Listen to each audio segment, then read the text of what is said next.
જય શ્રી કૃષ્ણ મિત્રો, મારું ગુજરાતી કિચનમાં આપનું સ્વાગત છે.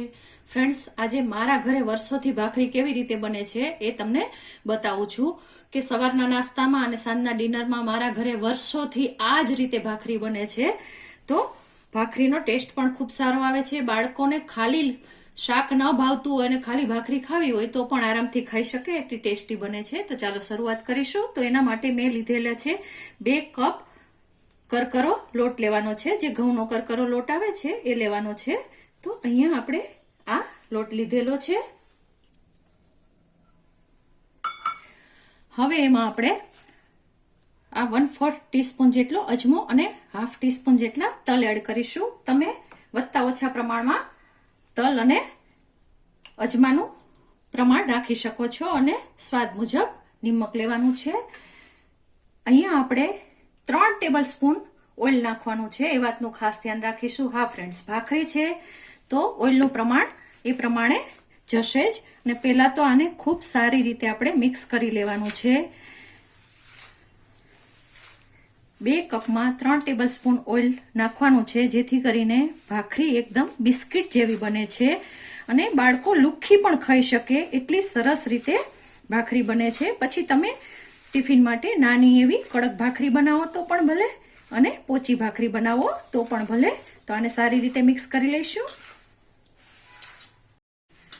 જુઓ ફ્રેન્ડ્સ, નજીકથી બતાવું છું.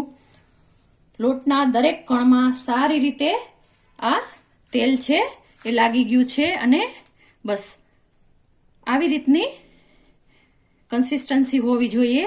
એટલે મોયણ એડ કરવામાં સહેજ પણ કચાશ કરવાની નથી. એ વાતનું ખાસ ધ્યાન રાખવાનું. તો તમારી ભાખરી છે એ ખૂબ જ સરસ અને ટેસ્ટી બને છે. તો હવે એને આપણે પાણીથી લોટ બાંધી લેવાનો છે. પાણી ધીમે ધીમે એડ કરતું જવાનું છે અને કણેકને બાંધતી જવાની છે. ખાસ ધ્યાન રાખવાનું છે, કણેક એટલી બધી કોઈ કઠણ બાંધવાની જરૂર નથી. સરસ રીતે તમે મીડિયમ બાંધશો, એટલે કે પરાઠાની કણેકથી થોડી એવી કઠણ બાંધશો તો પણ ખૂબ સારી રીતે ભાખરી તૈયાર થાય છે.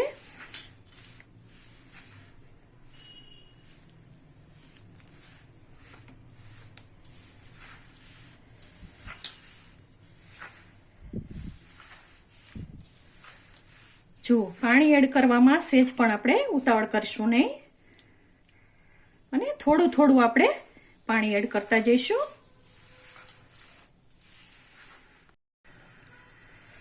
જુઓ ફ્રેન્ડ્સ, પાણી એડ કરી અને આપણે લોટને એવો નથી ગૂંથી લેવાનો કે વધારે એકદમ ભાર દઈ અને નથી ગૂંથવાનો. બસ હળવા હાથે લોટને મિક્સ જ કરવાનો છે. એ વાતનું ખાસ ધ્યાન રાખીશું. આપ જોઈ શકો છો, મેં હળવા હાથે બધા લોટને આમ મિક્સ જ કર્યો છે.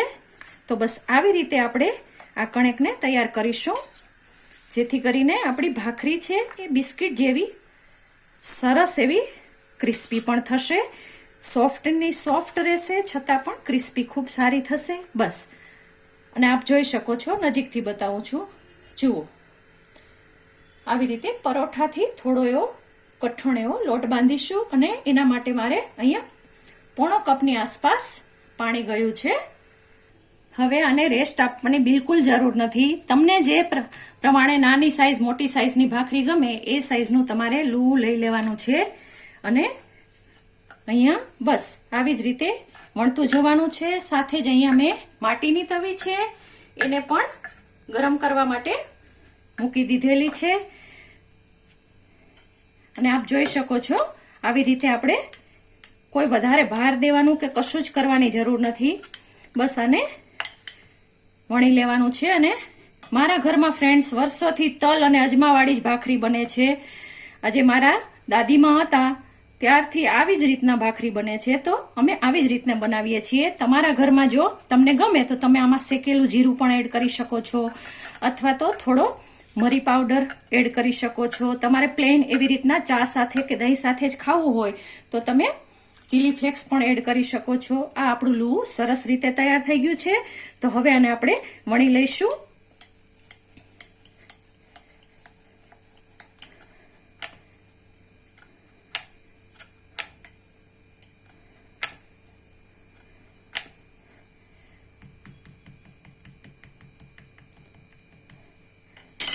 આપ જોઈ શકો છો, બસ આવી રીતના આપણે થિકનેસ રાખવાની છે અને તવીમાં શેકવા માટે મૂકવાની છે. તવીને આપણે મીડિયમ તાપે એક વખત ગરમ થઈ જાય પછી મીડિયમ તાપે જ ભાખરીને શેકીશું, જેથી કરીને ભાખરી એકદમ સરસ રીતે બધી બાજુથી પાકે.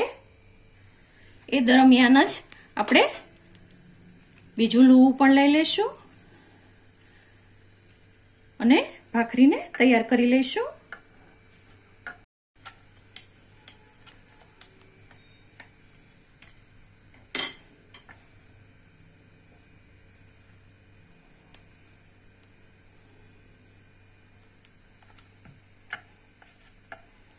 જુઓ, હવે આપણે અહીંયા જોઈ લઈશું. સરસ એવી ડિઝાઇન આવી ગઈ છે ને આપ જોઈ શકો છો. તો આપણે આને ફેરવી દીધેલી છે 1 મિનિટ પછી અને હવે એમ જ ફરીથી આપણે મીડિયમ તાપે એને કરી લઈશું અને એ દરમિયાન આપણે આને પણ વણી લઈશું. જુઓ ફ્રેન્ડ્સ, આ બાજુ પણ આપણે 2 મિનિટ જેવો સમય થઈ ગયો છે અને એક વખત ચેક કરી લઈશું. હા, એકદમ સરસ એવી થઈ ગઈ છે, આપ જોઈ શકો છો. તો આને આપણે આમ જ તવી ઉપર જ પલટાવીને રાખીશું, એની જાતે જ એ પાકશે. જુઓ ફ્રેન્ડ્સ, એની જાતે જ આ પાકી અને ભાખરી છે એ ઉપસી ગઈ છે. હું બતાવું, જોઈ શકો છો, એની જાતે જ ઉપસી ગઈ છે. તો આપણે આવી જ રીતે બંને સાઈડ થોડી કડક કરવી છે એટલે આમ જ ફેરવતા રહીશું અને પકાવતા રહીશું કે 1 મિનિટ આ સાઈડ પકવીશું, પાછી 1 મિનિટ ફેરવી અને પકવી લઈશું, જેથી કરીને આ પડ છે એ બંને સરસ રીતે ક્રિસ્પી થઈ જાય. જુઓ, ખૂબ સારી રીતે એકદમ ક્રિસ્પી એવી બિસ્કિટ જેવી આપણી આ ભાખરી તૈયાર થઈ ગઈ છે. હવે આને સીધી જ આપણે પ્લેટમાં લેવાની નથી, થોડી વાર આપણે આવી કોઈ જાળી ઉપર રાખીશું, જેથી કરીને એવી જ ક્રિસ્પી રહેશે. એ દરમિયાન આપણે આ બીજી ભાખરી છે એને પકવવા માટે મૂકીશું અને સાથે વણતા પણ જઈશું. જુઓ, આનું પણ એક પડ છે એ ખૂબ સારી રીતે પાકી ગયું છે. તો હવે આને પણ આપણે એવી જ રીતે પકવીશું. અને ફ્રેન્ડ્સ, ખરેખર જે દાદી અને નાની કોઈ પણ આપણી પારંપરિક વસ્તુમાં જે બધું નાખતા એ આપણા હેલ્થ માટે ખૂબ સારું હોય છે. તો અહીંયા આપણે અજમાનો ઉપયોગ કર્યો છે, જે પચવામાં ખૂબ જ હેલ્પફુલ થાય છે. અને તલ તો આપણને ખબર જ છે કે કેલ્શિયમનું પ્રમાણ તલમાં ખૂબ જ વધારે હોય છે, જેથી કરીને બધાને ઉપયોગી થાય છે. તો આવી રીતે આપણે ભાખરી બનાવવાની છે.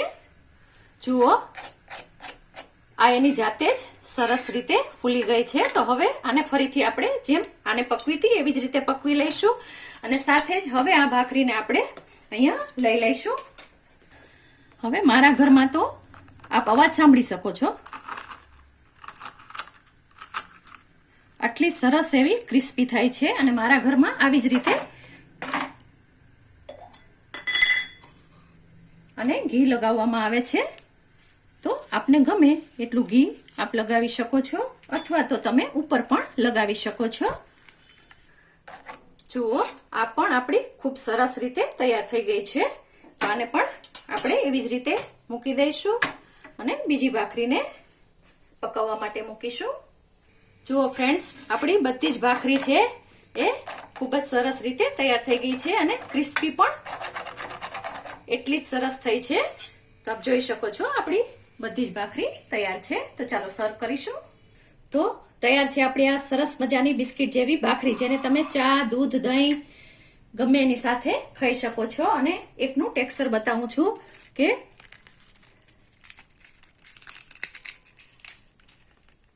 એકદમ સરસ બિસ્કિટ જેવી ભાખરી તૈયાર થઈ છે. તો ફ્રેન્ડ્સ, તમને મારી આ રેસીપી પસંદ પડી હોય તો મારી ચેનલને લાઈક, શેર અને સબસ્ક્રાઇબ ચોક્કસથી કરજો. આભાર મિત્રો. જય શ્રી કૃષ્ણ.